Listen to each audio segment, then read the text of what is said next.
Hi, lovelies, welcome back. If you've watched my recent video, then of course I mentioned that I was going to give an update on my 17-week relaxer stretch. Okay, whatever happened within this period, especially because I wasn't able to film my pre-relaxer wash day routine and then relaxer day as well. Okay, I wasn't going to move forward without updating you on what worked, what didn't work, and what changed and everything. Okay. All right, so let's start with my pre-relaxer routine or wash day.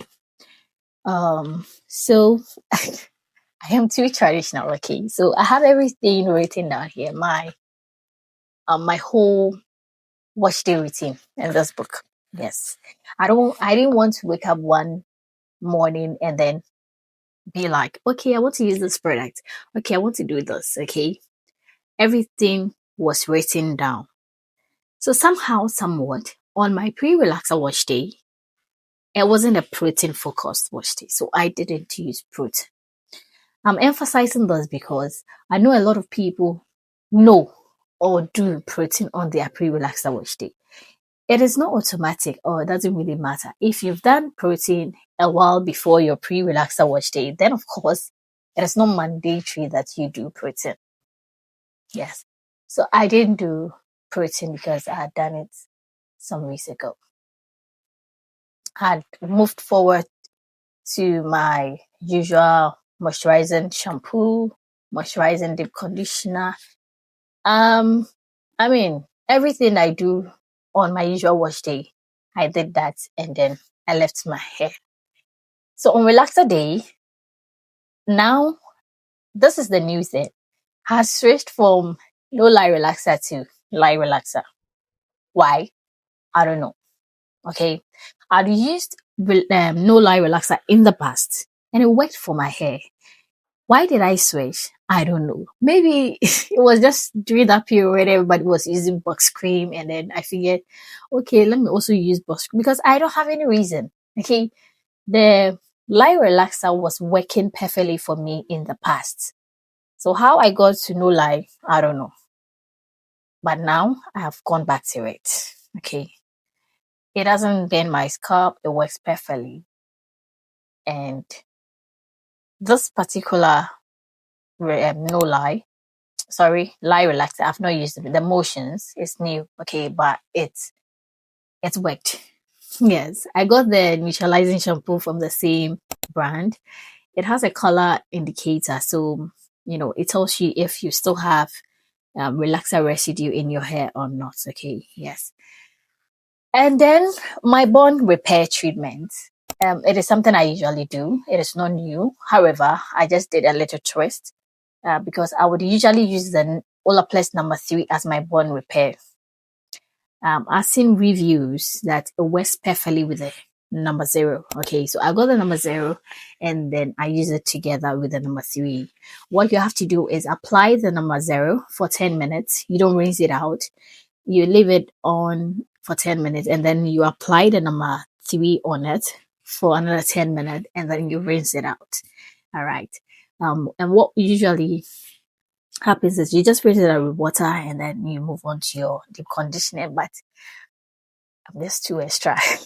I use my strengthening shampoo, which is as I am strengthening shampoo to rinse the bond repair out. You don't have to do the same thing if you don't want to. Okay, it's just extra. And then I move on to my moisturizing deep conditioner, which is a TGNI, and it's very good. Okay, yes, it smells good too.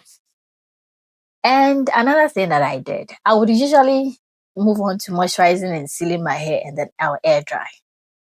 But I used heat on relaxer day. Why do I not use heat on relaxer day? Nothing in particular, but I feel my hair is compromised on relaxer day. So adding heat would damage my hair. But you know what? We are learning, we are relearning, we are unlearning everything, okay? Heat is not the enemy. All right. So yes, something changed on my relaxer day. I used heat. I used my blow dryer with my heat protectant and it felt good. My hair is good. All right. Okay. Yes. So that was what happened on my pre-relaxer wash day and then my relaxer day. Now, during the 17 weeks period, what happened? The stretch is not always smooth. And at a point, you understand why a lot of people apply relaxer left, right, center on their hair anyhow. Because once your hair passes 6 weeks, 8 weeks, you would feel how difficult it is to maintain the new growth. Okay, yes, but you have to do it because it is beneficial in the long run. Okay, yeah. So the number one thing, my washing frequency. No matter how busy I was, I still maintained my weekly wash days. The maximum I had gone was 8 days. It was always 7 days, 7 days, 8 days, 7 days, 8 days. So for my washing, it was 100%. Okay, it helped me reduce dryness, help reduce shedding, and then helped with manageability. Okay, when I know that within the week when my hair is misbehaving, I know that on wash day, definitely my hair will go back to being good. Do you understand? Yes. Okay. And then the second thing is my moisturizing and sealing, especially when the new growth pops in. Now you have one um what do we call it? You have two different textures. One is tough, one is soft.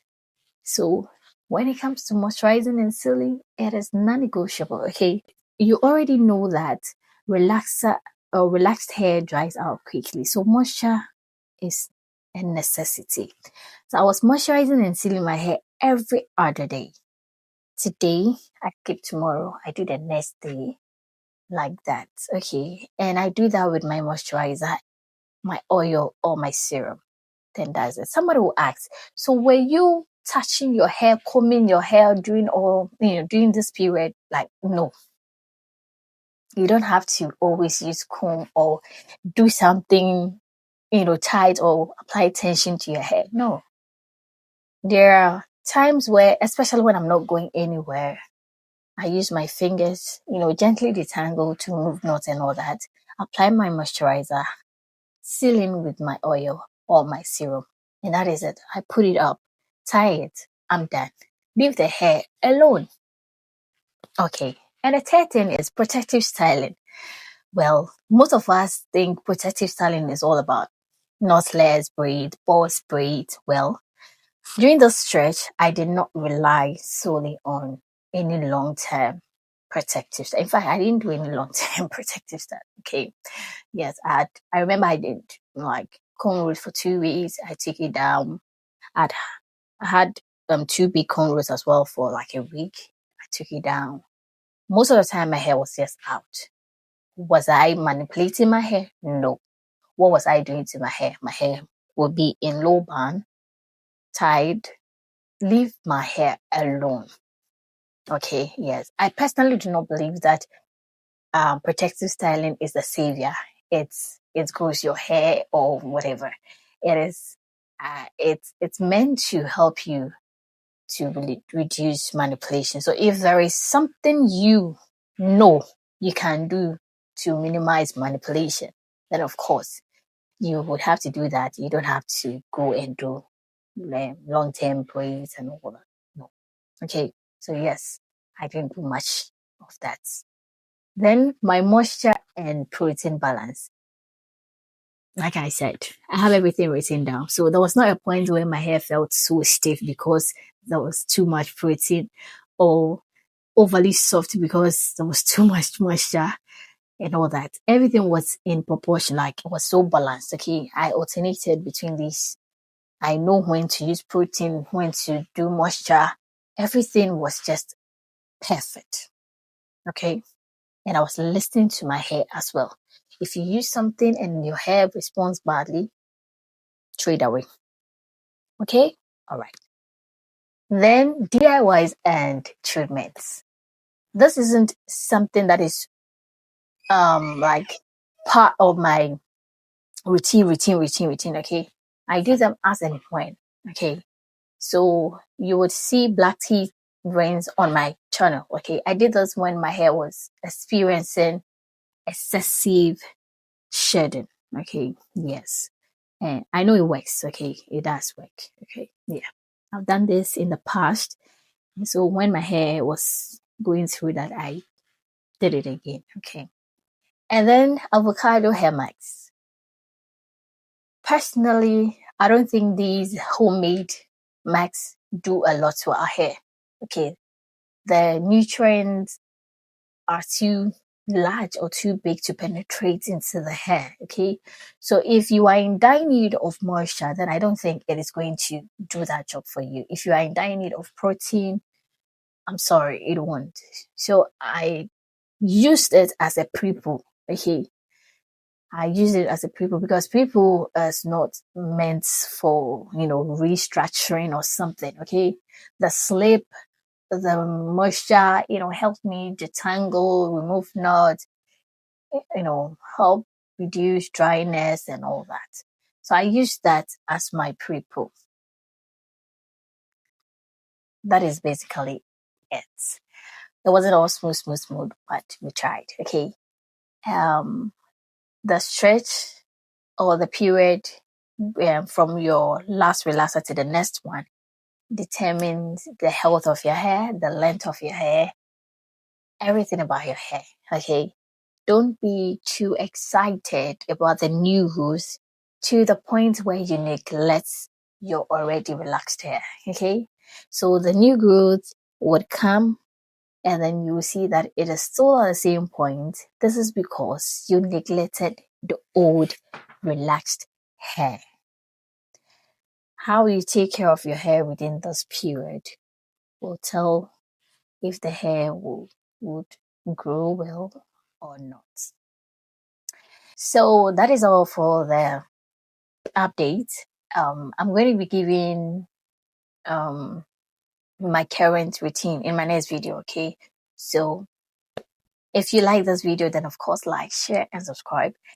If anything else, you can comment below, and I'll see you in the next one. Bye.